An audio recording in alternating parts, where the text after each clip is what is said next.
política, aunque todos los que lo conocemos sabemos que es muy político, como mucha gente, pero más. En el 68 interviene en la independencia de Guinea y redacta su constitución democrática, por lo que es procesado por el gobierno del general Franco. Fundador y coordinador de la Junta Democrática y la Plata Junta en el 76, es autor del libro La Alternativa Democrática, entre otros escritos. Yo le voy a hacer una pregunta a Trevijano. ¿A qué atribuye usted el bombazo que representó su intervención en el último programa? En el último programa en el que estuvo, naturalmente. Porque realmente ha sido espectacular para nosotros mismos que hacemos la clave y estamos acostumbrados a bombazos diversos, ¿no? Yo creo que tengo una explicación. Lo que yo dije, las opiniones que expresé en el último programa, son las mismas ideas políticas que estoy defendiendo desde que tengo 18 años. Primero contra Franco, no contra Franco, contra la dictadura, contra el régimen dictatorial. Luego esas mismas ideas las expresé en los periodos, meses, años inmediatamente anteriores a la transición, hasta el último momento, hasta el año 76. En el año 76, 77, cuando se estaba discutiendo la Constitución y haciéndose el problema de Constitución, publiqué 62 artículos en una revista Reporter explicando esas mismas ideas, diciendo que la Constitución española no era democrática, que lo que se estaba haciendo era un engaño a las fuerzas democráticas, que había un pacto en el que se estaba traicionando la causa de la democracia, en el que habían entrado todos los partidos políticos. Es decir, las mismas ideas que dije el último día en mi intervención en la clave, las vengo repitiendo desde hace 30 o 40 años. Bien, ¿y eso por qué sorprende tanto? Porque por el oportunismo. Es decir, los pueblos tienen que aprovechar las oportunidades que se les dejan para ganar las libertades.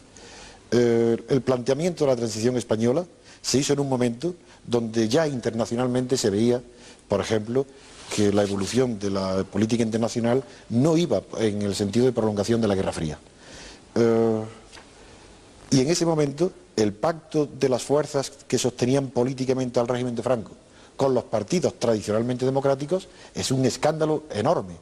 Eso no tiene antecedentes en la historia, porque los pactos se pueden hacer pactos sobre cuestiones no esenciales, pero pactar sobre lo esencial, que es la democracia, si renunciar los partidos democráticos a la democracia, por tal de dejar de ser perseguidos y de conquistar las libertades, era tan escandaloso que yo no podía resistir ese tema y me encontré solo.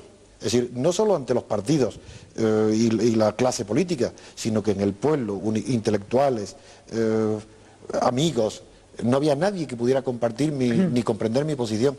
Pero hoy han pasado 15 años donde se ve el resultado. Yo escribí el libro La Alternativa Democrática y esos artículos anticipando que el pacto de la transición llevaría indefectiblemente a que el terrorismo continuaría y a que la corrupción aparecería inmediatamente. Eso lo tengo escrito entonces. Hoy, como se ve que el sistema está haciendo grietas por todos lados, que se han perdido los ideales, que no hay moralidad política, que no hay ilusión de futuro, que las ideas nadie las defiende, entonces en el pueblo se ha despertado una inquietud por encontrar algo nuevo, algo fresco, algo diferente. Y toman por diferente las ideas tradicionales de la democracia, que yo son las que estoy diciendo. Yo no soy original, estoy diciendo lo que cualquier persona sensata en el mundo diría si en España no se hubiera producido el pacto oportunista entre la fuerza franquista y los partidos democráticos. Por eso he tenido éxito, porque hoy se me escucha. Las puertas de la mente, decía Humboldt, solamente se abren desde dentro. Yo digo lo mismo, pero se oye de distinta manera. Ya estamos casi en debate. Ya ha empezado Antonio a plantear la cuestión. Vamos a ver, Antonio Hernández Mancha, que ahora, ¿cómo se va trabajando en la concienciación y en la toma de decisiones para que realmente el concepto de democracia... Pues el señor Antonio Mancha es bueno. Un orden y responder a 3 cuestiones. Están en las manos de ustedes. Yo lo acepto. Respecto a la intervención del señor Lerma, tengo que decirle que definiciones de democracia hay tantas como autores. Pero nunca he oído jamás una definición de que la democracia sea voto más Estado-providencia. Jamás. ¿Por qué? Porque Estado-providencia implica ya el contenido de la acción de gobierno. Es decir, en el supuesto que se le pusiera el nombre de democracia, sería democracia material. Mientras que aquí estamos entablando un debate sobre la democracia entendida formalmente, democracia formal. Por tanto, no se puede entrar con contenidos económicos ni sociales, porque estamos hablando de reglas de juego democráticos, nada más. Porque si entramos en el otro tema, sería un tema ideológico. y ya la izquierda, el Partido Comunista, ha tenido unas tesis, que ya saben, ¿no?, el Partido Socialista otras, y yo, por tanto, lo primero es que eso no. Porque estamos hablando solamente de democracia formal, mínima. Por esto también la intervención de don Víctor tampoco la comparto, porque al decir que hoy hay más democracia que nunca, implica que hay algo de democracia. Y yo niego que haya ahora lo más mínima democracia. Hay otra cosa que ya veremos, ya llegaremos. Y implica, entonces, la República fue democrática. Fue un horror, pero fue por el horror de las consecuencias a lo que llevó, pero no fue por el sistema democrático. Y la República fue democrática. Y hoy no hay democracia ninguna. Después diré por qué. En mi intervención anterior señalé 2 requisitos. Yo no me voy a repetir. Voy a hablar ahora de estructuras profundas. ¿Por qué no hay democracia?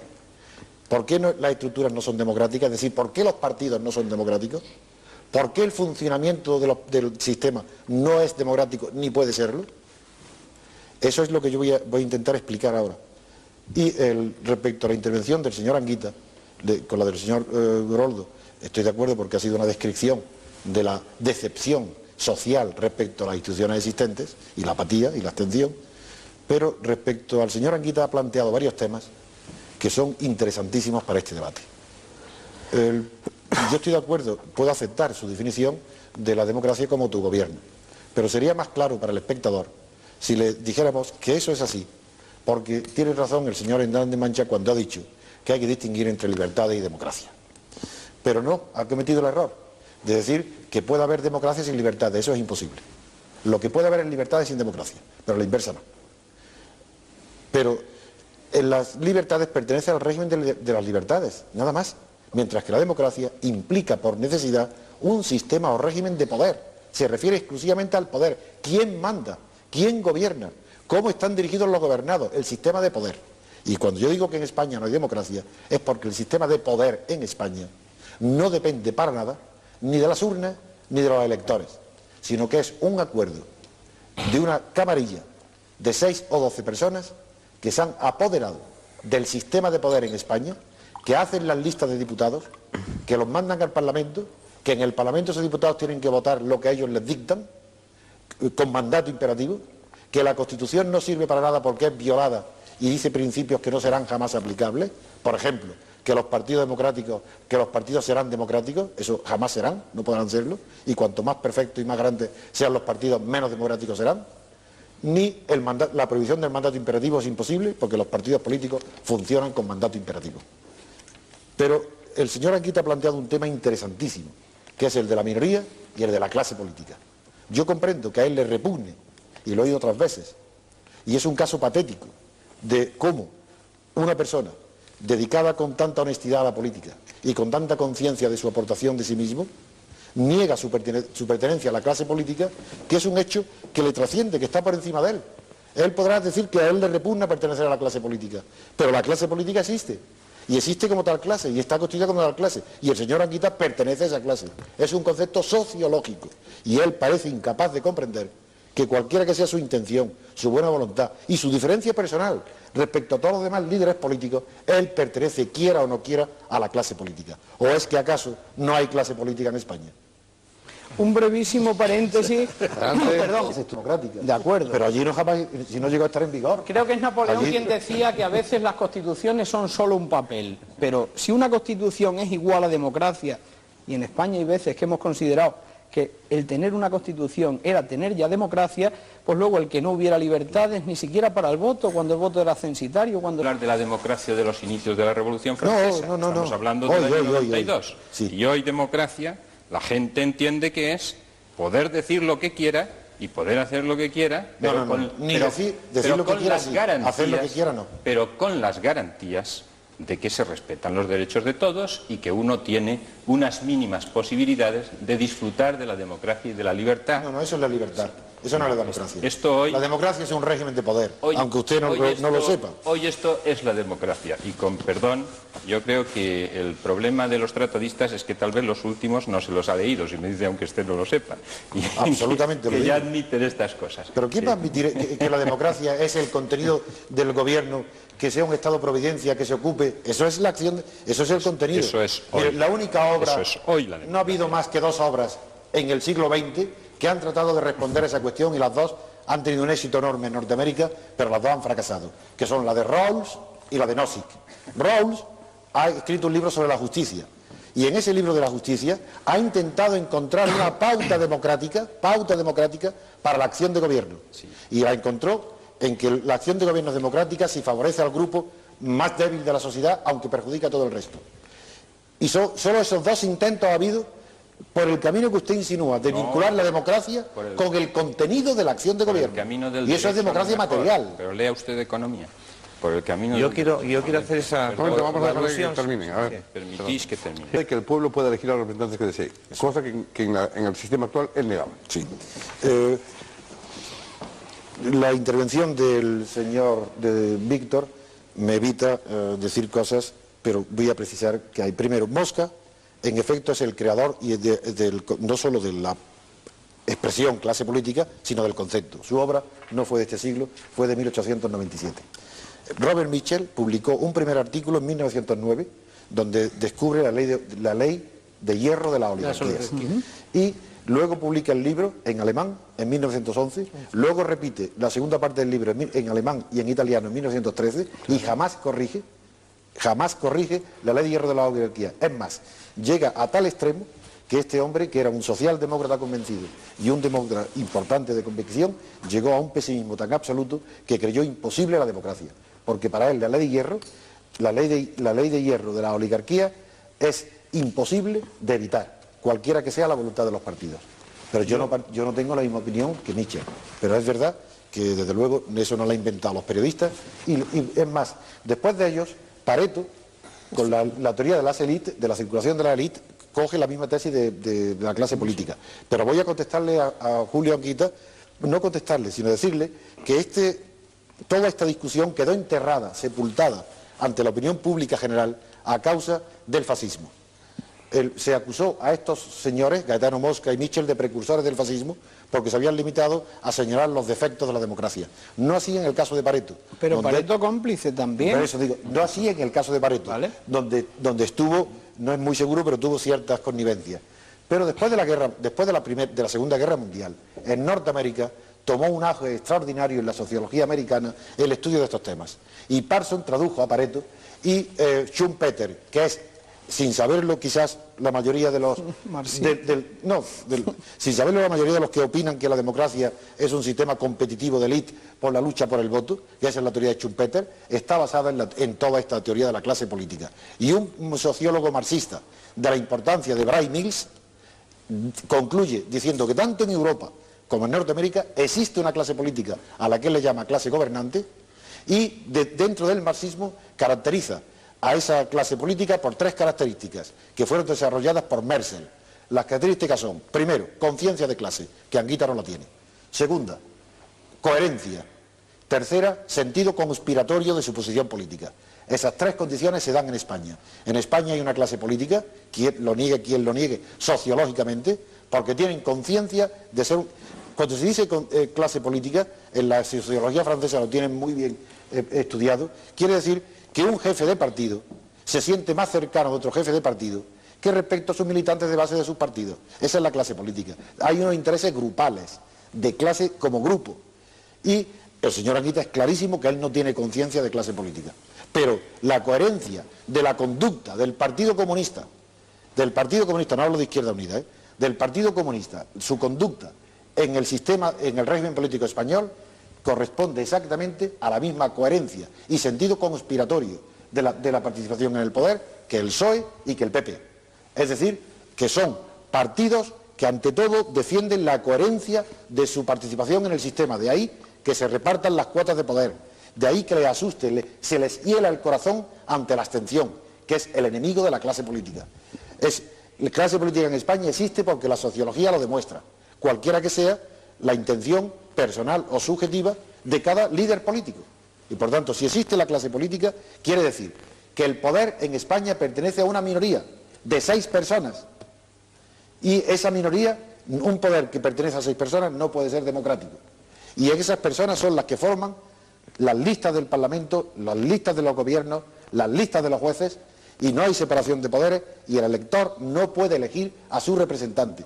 El diputado que es elegido no representa al pueblo, no representa a los electores, ni siquiera representa a su partido, representa al jefe de su partido.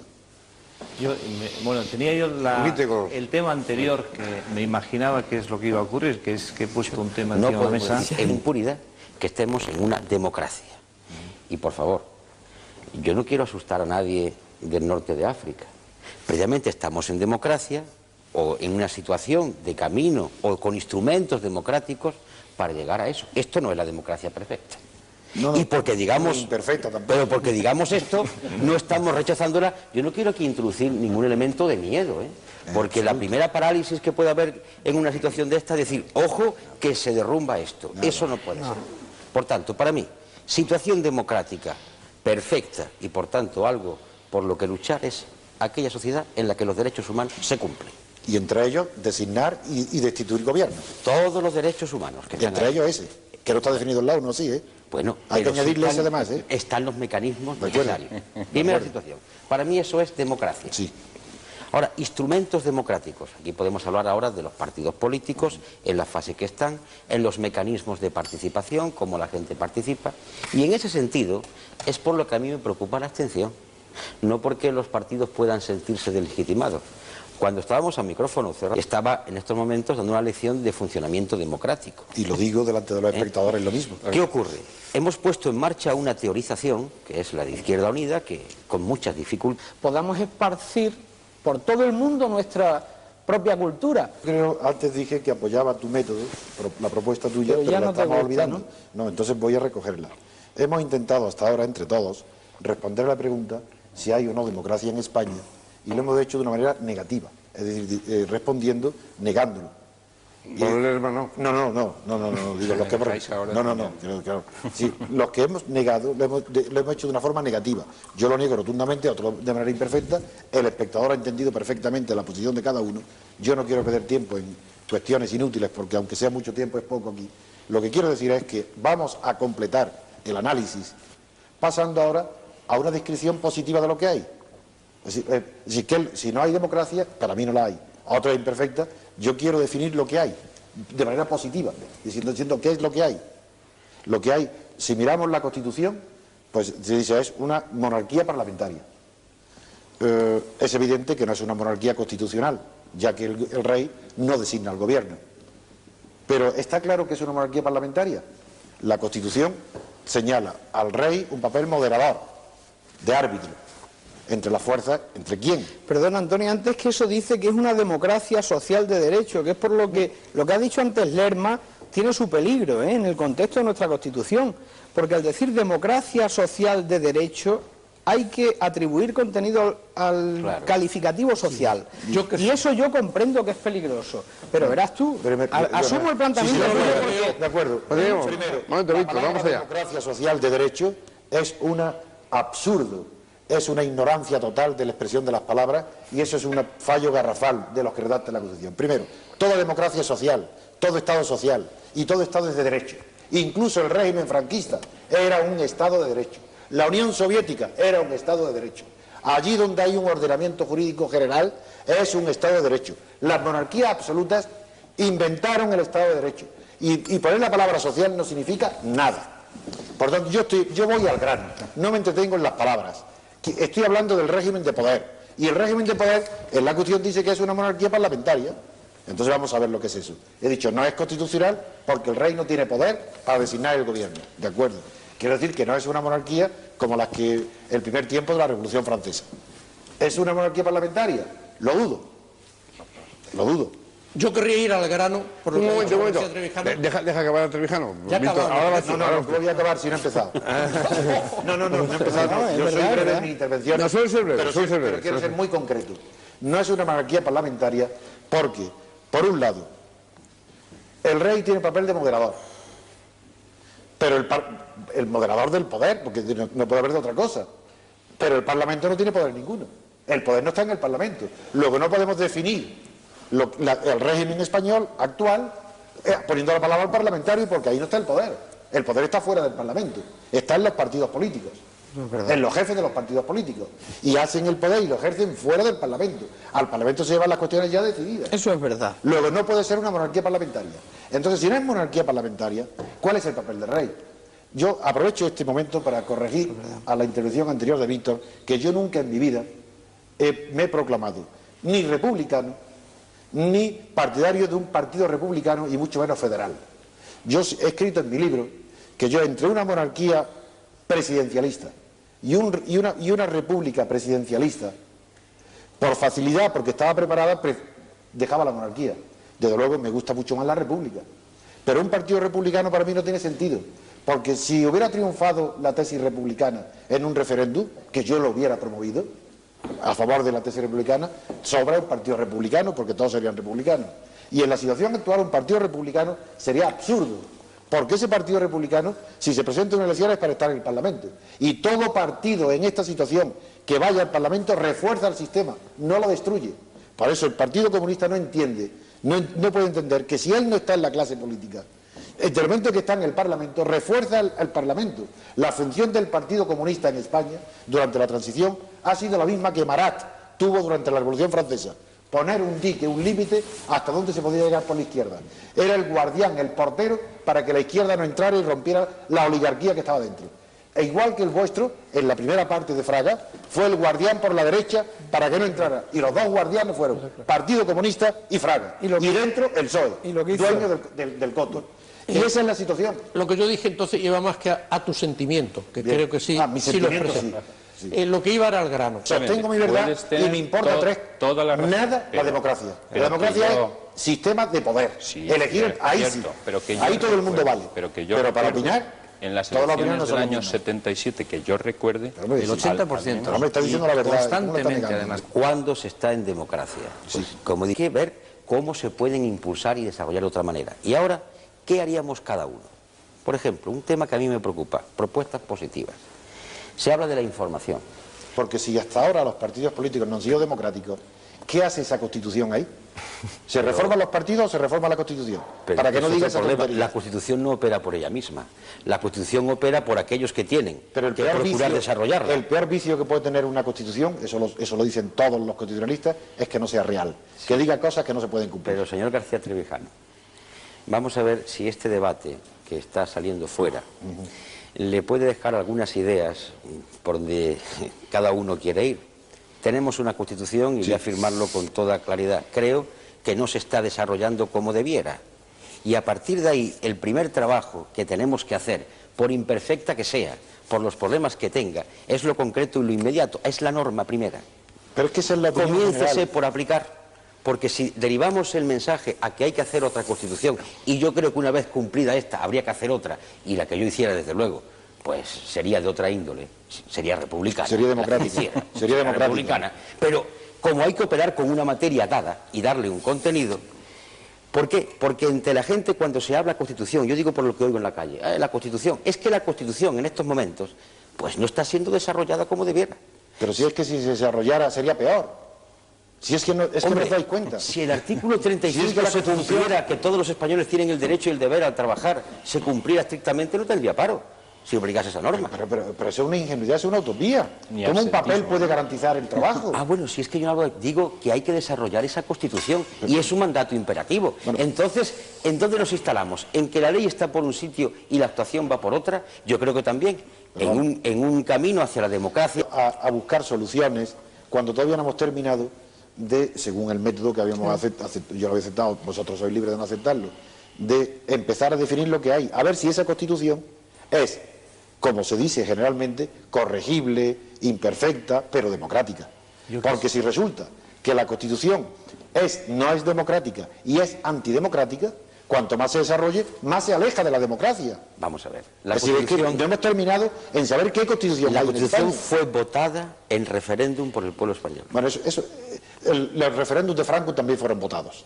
Ese no es el tema. El tema es la Constitución. Pero sin Pero el libertad. referéndum de Franco no había ¿Cómo? posibilidad de hacer ¿Cómo? campaña Pero en sin contra. libertad. Y hubo campaña, posibilidad de hacer referéndum en contra de una Constitución pactada en secreto por los diputados que se enteraron por una campañas en contra de la indiscreción Constitución. de la prensa. Vamos, campañas en contra una de la constitución que se prepara por teléfono, renunciando a la República a cambio de aceptar el sistema proporcional, entre Felipe González y Alfonso Guerra y Abril Martorell con un general delante. Vamos a hablar de la verdad. ¿Cómo se puede decir ¿Para qué que estamos es aquí en secreta televisión? ¿Para si repetir tópicos? se debatió en el Parlamento. No, vamos a ver. ¿Cómo se puede decir que es Señor secreta la García Trevijano, Constitución con serenidad, si se debatió con en el mucha Parlamento? Fue secreta la preparación. Fue secreta la preparación de la Constitución. Y lo saben todos los periodistas, que fue una indiscreción y un éxito enorme informativo, que se enteraron que estaban haciendo una Constitución. Fue un golpe de Estado constitucional. La Asamblea Legislativa, por mucho que usted se ría, no tenía poderes constituyentes para hacer una Constitución. Para hacer una Constitución hace falta que el pueblo elija unos diputados para hacer una Constitución. Eligieron unos diputados para legislar con Suárez. Y en secreto, y sin responder a ninguna de las previsiones, hicieron una Constitución y eso es un golpe de Estado. ¿Por qué lo hicieron así? Pues para asegurar el dominio de lo que hay. Y ahora termino. Hay una monarquía parlamentaria. Esa monarquía, el Parlamento no tiene poder. El poder está fuera de los partidos. Están dominados los partidos por 6 personas. Eso se llama oligarquía. Por tanto, el régimen que hay en España es una monarquía oligárquica. Y la prueba de que hay una oligarquía es que los 2 valores supremos que se defienden en la sociedad española, en todos los medios de comunicación, en todos los partidos, no hay un solo partido ni un solo medio de comunicación que no defienda como valor supremo el consenso, que es un concepto antidemocrático y medieval procedente de la Iglesia Católica y que no tiene nada que ver con la democracia es mayoría y minoría, y se defiende el consenso porque las oligarquías necesitan del consenso. Y el papel moderador del rey es porque es una oligarquía. El rey, la frase el rey reina pero no gobierna, no procede, como muchos creen, del parlamentarismo inglés, procede de la oligarquía polaca del siglo XVI, del dictador Samoyski, que le ofreció el Papa la corona y no la quiso. Una pregunta porque dijo, a García Trevijano, ¿puede hacer, señor Balbín? Sí, ¿Quiénes son los 6? Me gustaría conocer los nombres. hombre, los 6 jefes de los partidos que se repartieron el poder, lo digo ahora mismo. El Partido Pero Popular. habla de entonces, no de ahora. De entonces los que hicieron el pacto constitucional. Y hoy esa oligarquía está repartida entre el PSOE, el Partido Popular, el Pujol, el PNV, aunque es verdad que no votó la Constitución, y el Partido Izquierda Unida y el Partido Comunista están en un proceso. Y como están en un proceso, quiere ser justo. Y todavía no está definida su posición. Gracias por sacarme de la oligarquía. No está en la oligarquía financiera ni económica. No digo la política. Pero en la oligarquía política, claro que está. Lo que pasa es que puede ser que Izquierda Unida está en un proceso de desenganche. Hasta ahora, el Partido Comunista en la historia de la transición ha formado parte de la oligarquía política y antes ha dicho que su papel ha sido guardar el sistema intocable. El rey tenía que defender esa oligarquía de las fuerzas extraparlamentarias, ejemplo 23 de febrero, y el Partido Comunista y Fraga, uno por derecha y otro por izquierda, tenían que salvar a la oligarquía el equilibrio interno. Bien. Yo agradezco Esa situación la habría que verla, matización. lo que opina el pueblo español. Hay vuelta. Perdona, Julio, porque Sí, perdón. dejarte a ti el que tengas que defender a la monarquía me parece No. feo. Me deja Pero la yo republicana. sí quiero que quede bien claro, Pero muy contundente. Entre diversas listas eligen a la que quieren. Evidentemente. Entre las diversas listas, pero no eligen a la lista que Con quieren, una minísima sino entre las que les o presentan. te comes una hamburguesa de esta marca o te comes un perrito caliente de la otra. Pero quién hace o la la lista? hamburguesa o el Porque perrito. el sistema de partidos políticos las en listas- toda Europa está fundado sobre la base de que los ciudadanos, a lo mejor, o los ciudadanos políticos, pueden hacer promesas y después olvidarse de ellas personalmente. ¿Los ciudadanos? Mientras que los partidos políticos ¿Los ciudadanos? responden globalmente por los ciudadanos que presentan en el respeto a sus programas. Y entonces eso es una garantía para el ciudadano. Me cuesta trabajo pensar Qué locura. que lo que dijo tu jefe... No hay democracia, en mi opinión, por los 2 requisitos formales, que los ciudadanos no pueden elegir a sus representantes, que los representantes no representan, los diputados elegidos son delegados de los jefes de su partido, porque no hay separación de poderes, y por eso la monarquía que se llama parlamentaria en realidad es una monarquía oligárquica, de una oligarquía política. Y la prueba de que es así es que la ideología que se vende durante la transición es el consenso, que es propio de las oligarquías. Y además el vicio necesario, inherente a la oligarquía ha aparecido, que es la corrupción.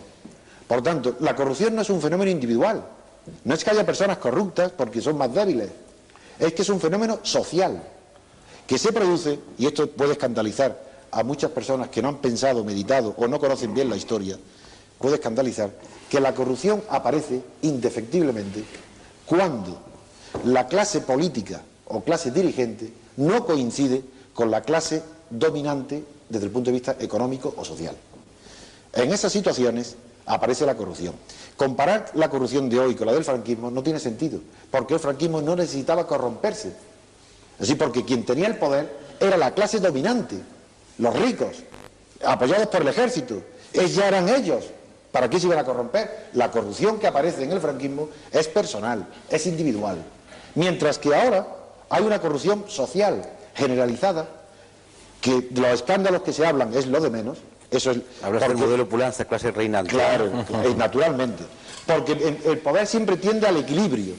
Y por esa razón, lo que va a escandalizar a muchos telespectadores es que hay la opinión corriente de que la derecha, como a la derecha le preocupan los intereses y a la izquierda las ideas, la derecha le corresponde la corrupción y a la izquierda la pureza. Eso no ha sido así en la historia nunca.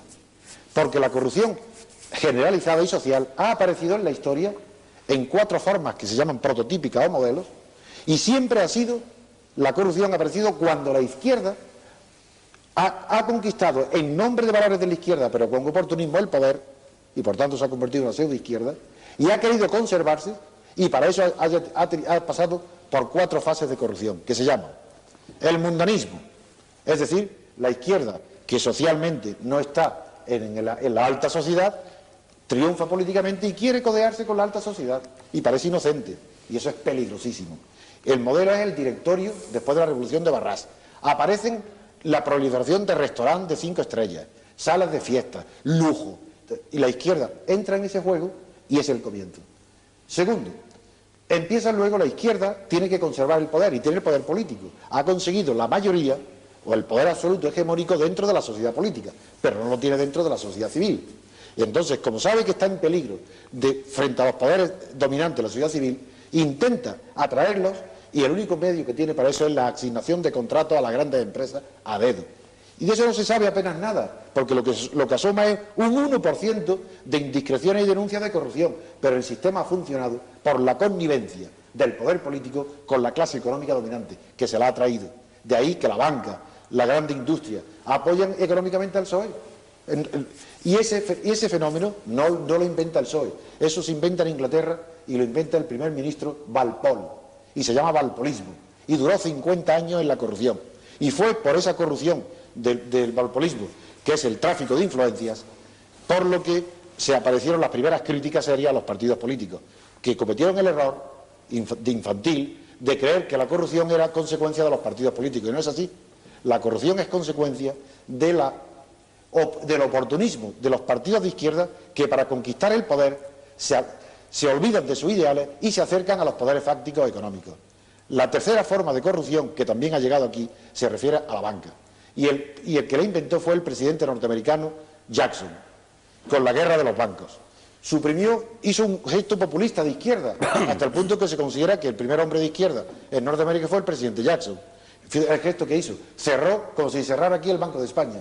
El First National Bank, que era banco emisor, lo cierra y distribuye el tesoro público entre sus amigos oligarcas de los estados.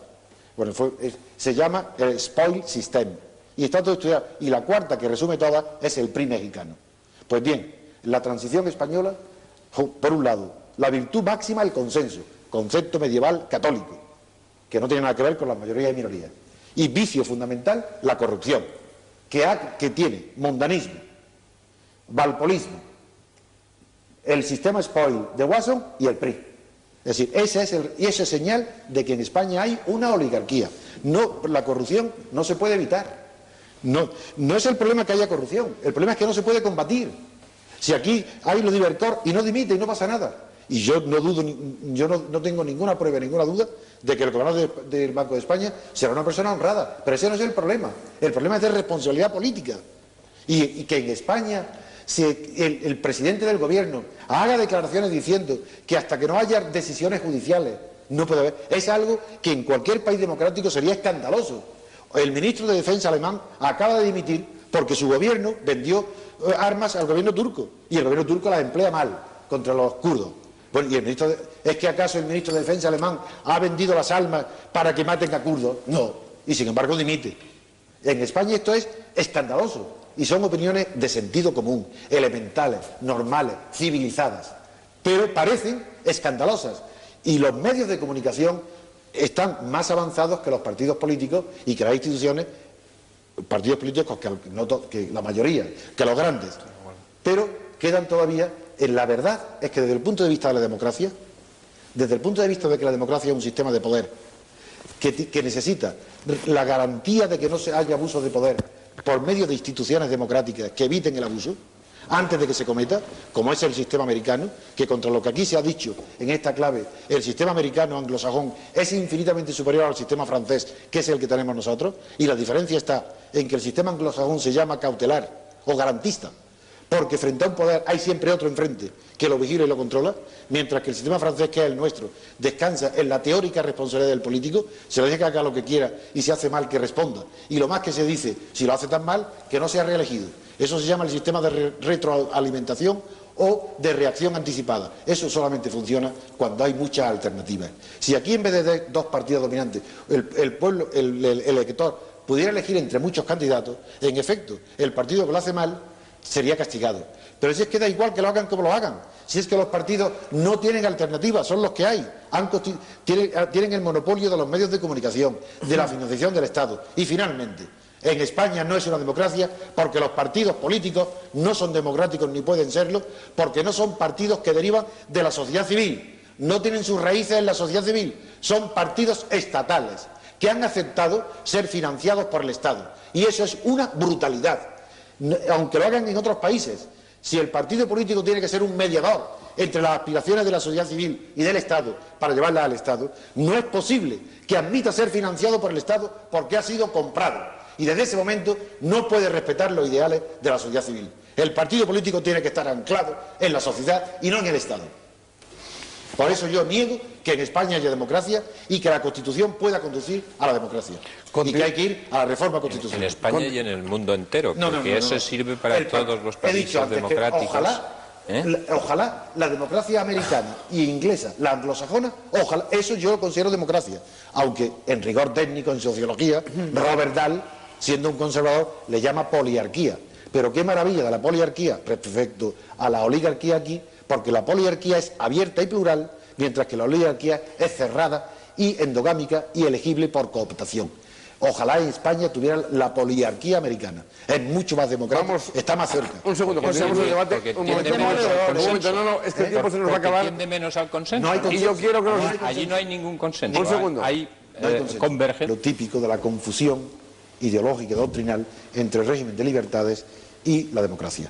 Este programa de la clave es una prueba de que existe libertad de expresión. Y no en todas partes, pero en fin aquí, pero existe libertad de expresión. Pero cuando la libertad no sirve, o no se utiliza, o no puede utilizarse para la formación y para la destitución del poder político, no hay democracia. Por tanto, puede haber muchísima libertad aquí en la clave, y eso no prueba que haya democracia. La democracia es la libertad para controlar el poder, para formar el poder por parte de los ciudadanos, de los electores. Otra pregunta. El mayor número de preguntas se refirieron a hay elecciones. Las dos preguntas, la primera evidentemente la he contestado, que no lo haré, pero la otra pregunta es muy importante. Primero, existe otra de las ideologías de la transición, es haber considerado y despreciado a los abstencionistas. La abstención es considerada como un pecado capital contra la democracia porque se la considera como un deber cívico y es una mentira colosal, pero verdaderamente colosal.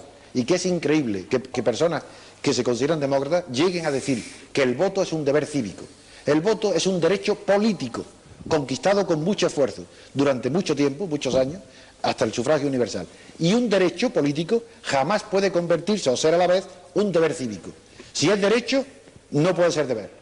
Cuando hay el derecho de propiedad, el deber está en los demás, de respetar esa propiedad. El acreedor, frente al derecho del acreedor, existe el deber del deudor de pagarle. Pero el acreedor tiene derecho, no tiene deber.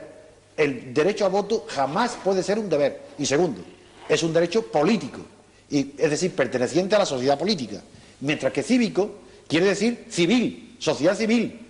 Los deberes cívicos se refieren a la sociedad civil, a los deberes ciudadanos, y no pertenecen al mundo político, hasta el punto que la palabra civil, civilizar, civilización, que se inició esa palabra muy recientemente, a finales del siglo XVIII, empezó para designar la conversión del proceso penal en proceso civil, se llama civilizar. Y luego enseguida, a través del Marqués de Mirabeau y de Ferguson y Adam Smith, tomó el significado que tiene hoy.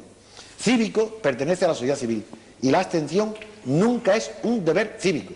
Para votar, ahora le puedo ya, después de esta aclaración, le puedo contestar a su pregunta directamente. Tienen que votar todos aquellos que están de acuerdo con las reglas de juego, es decir, todos aquellos que aceptan el sistema oligárquico de la lista de partidos, listas cerradas y bloqueadas, da lo mismo que sean listas abiertas, porque el sistema proporcional reproduce la misma clase política, la misma monarquía, y en la experiencia que se ha hecho de las listas abiertas en Italia ha dado como resultado que solamente el 3% de los electores utilizan su derecho de tachar, alterar el orden de las listas. Por tanto, el que sean listas cerradas o abiertas no cambia nada. Lo que es verdaderamente catastrófico que evita la democracia es el sistema proporcional. Y hay que ir, para que en España haya democracia, hay que ir a un sistema mayoritario por circunscripciones y distritos uninominales, donde no se presenten listas, sino que se presenten personas que sean responsables ante los electores. Por tanto, tienen que votar los que aceptan las reglas de juego y tienen que votar a un partido a otro. Si alguno considera que ninguna de las listas le gusta, debe votar en blanco, porque está de acuerdo con las reglas de juego. Pero todos aquellos que, como yo, no estamos de acuerdo con las reglas de juego, no podemos votar en blanco, porque eso fortalece al sistema. Tampoco podemos votar a ningún partido, yo no he votado nunca. La única vez que yo he votado en mi vida ha sido el referéndum de la OTAN. Pero porque ahí era clarísimo que podía. Pero en conciencia yo no he podido votar nunca a ningún partido porque todos pertenecían a la oligarquía. Y entonces lo que yo he hecho para mí, que creo que es lo mejor, pues la persona que me pregunta, le aconsejo que la abstención no solamente es un derecho que tiene el mismo valor político que el derecho a voto, sino que en conciencia hay que abstenerse sin medir las consecuencias de decir que es una imprudencia, que se favorece a un partido a otro. Eso no es verdad. El pueblo no tiene esa inteligencia de estar calculando de antemano, yo voto a uno o a otro para darle. Cada uno tiene que votar en conciencia. Y yo aconsejo a todo el que no esté de acuerdo con las reglas de juego de la oligarquía política existente en España, que se abstenga. Y el día que en España la abstención llegue al 60 o al 65%, ese día no habrá más remedio que modificar la Constitución y revisarla. Y el único medio pacífico, no violento, civilizado, de obligar a la clase política y a los partidos políticos a que respeten los derechos de los ciudadanos modificando la Constitución, es la abstención. Es el único camino que hay. Exigir responsabilidad política a la clase gobernante, González, un derecho democrático a ser presidente de gobierno, puesto que cuando llegó al poder lo hizo por un programa que prometió, pero que ha venido incumpliendo sistemáticamente? Ha sido una preocupación constante a lo largo de la historia y en todos los países que se llaman democráticos, aunque la mayoría son liberales y no democráticos, pero ha sido una preocupación constante encontrar una solución a esa pregunta. Y la única, en Europa ha fracasado en todos los países. El único intento serio que se hizo fue en Inglaterra para hacer, creando unos organismos que hicieran a los políticos responsables del cumplimiento de sus promesas electorales, al principio con la organización de los electores, unos comités de electores, y eso fracasó.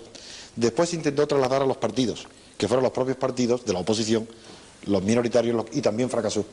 Es decir, que hasta ahora no ha habido ningún éxito en la constitución de instituciones o mecanismos para obligar a los políticos a que cumplan sus promesas o que dimitan en el caso de incumplirlas, o hacerlos dimitir.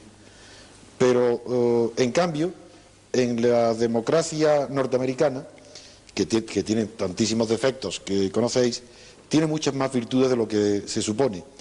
Y en la democracia americana tiene la forma de organización de los comités de investigación en el Senado y en el Congreso están de tal forma constituidos que, a la inversa de lo que sucede en España, pueden obligar a dimitir por la propia investigación a los políticos que han abusado de la propaganda o han utilizado medios ilícitos en las propagandas electorales para llegar al poder. Respecto a la segunda cuestión de si Felipe González tiene derecho a gobernar con arreglo a la ley, con arreglo a la Constitución, con arreglo a las formas imperantes, es evidente que lo tiene. Con arreglo a la conciencia es un problema suyo y es un problema de los ciudadanos de seguir votándole o dejarlo de votar. Pero ya digo que ese derecho de los ciudadanos de dejar de votar a la persona al partido que los decepciona es más teórico que real. Porque para que fuera real haría falta que existiera otro partido que poder elegirlo. Y claro, cuando se tiene en España una situación tan difícil como que hay un partido socialista que está flanqueado a la derecha por un partido que está haciendo enormes esfuerzos para para hacerse democrático, pero que arrastra sobre sí la sombra de su fundador Fraga, que es una de las personas fundamentales en el mantenimiento de la dictadura del general Franco, resulta muy difícil que los electores democráticos puedan oscilar a ese partido mientras esa sombra permanezca. Y por otra parte, la situación del Partido Comunista, dadas las circunstancias internacionales, tampoco, a través de Izquierda Unida, una nueva experiencia, veremos a ver, ojalá tenga éxito, pero es también difícil que puedan los electores irse hacia un partido que aparece con esa imagen internacional que le perjudica. El Partido Comunista no se presenta a las elecciones e Izquierda Unida es un hecho que ya trasciende al propio. Porque es un problema no de Fraga, sino que afecta a toda la transición, ya que el cambio de chaqueta hacia la democracia ha sido tan espantoso y el cambio de otros partidos demócratas a otras posiciones oportunistas ha sido tan grande que afecta en general. Y quisiera dar mi opinión. Todo hombre, toda persona tiene derecho a cambiar de opinión política. Lo que ningún jefe tiene derecho a estar 40 años defendiendo la dictadura y en un mes querer ser líder de la democracia. Si se ha equivocado durante 40 años defendiendo ideas de la dictadura, si ese hombre es honesto y honrado, tiene que pedir perdón por sus errores y retirarse a su casa y votar, pero no pretender ser un líder de la democracia. La transición la libertad ha sido en España enseñada por Suárez, Arailza, Pío Cavarilla, Fraga. Es decir, ¿hay algo más inmoral que el pueblo español tenga que aprender la libertad y la democracia en boca de esos señores? Eso es imposible. Entonces yo lo que quiero decir es que mientras la sombra de Fraga continúe sobre ese partido, nadie que tenga verdaderamente conciencia puede olvidar que este señor en plena madurez, cuando las mujeres de Asturias eran torturadas y rapadas al cero, y los intelectuales firmaron una carta protestando por la represión de Fraga, respondió: ¿a qué viene tanto escándalo? Por una simple tomadura de pelo. Antonio, si los maestros no han sido los mejores, es los que alumnos intentamos estar a la altura de la asignatura. Pero si yo no estoy hablando de vosotros. Pero tú me entiendes. Yo digo, mientras la sombra de Fraga esté pesando sobre el Partido Popular, no podrá llevarse los votos que hoy votan al PSOE. Pero es que en España tenemos que construir la derecha nosotros. Hacerlo. Gente de nuestra generación, ¿tú me entiendes? Sí, lo entiendo perfectamente, pero... Vamos con las tres últimas preguntas, José Luis, porque el tiempo, a ver si nos da tiempo a hacer cuatro, depende de la... Sí, ¿verdad? Dice, considera que existe separación de poderes legislativo, ejecutivo y judicial. ¿Es normal que al fiscal general del Estado le nombre el gobierno? ¿No debiera llamarse entonces fiscal general del gobierno? El fiscal es general del Estado. El nombre o del gobierno del Estado es igual porque el gobierno es el que administra, defiende los intereses del Estado. A mí lo que me parece anormal es que el presidente del gobierno destituya o dimita, no sé bien cómo ha sido, si ha sido dimisión o destitución, al fiscal general simplemente porque ha hecho un informe crítico o ha elevado al ministro de Justicia un informe crítico sobre la situación de los fiscales. Es decir, eso es una prueba de que no se admite la crítica interna y de que incluso dentro del mismo sector del PSOE y dentro de los propios elementos del gobierno, incorporados en el Estado, porque evidentemente el fiscal general es un elemento estatal, demuestra la falta de libertad interna y de democracia interna en los partidos políticos.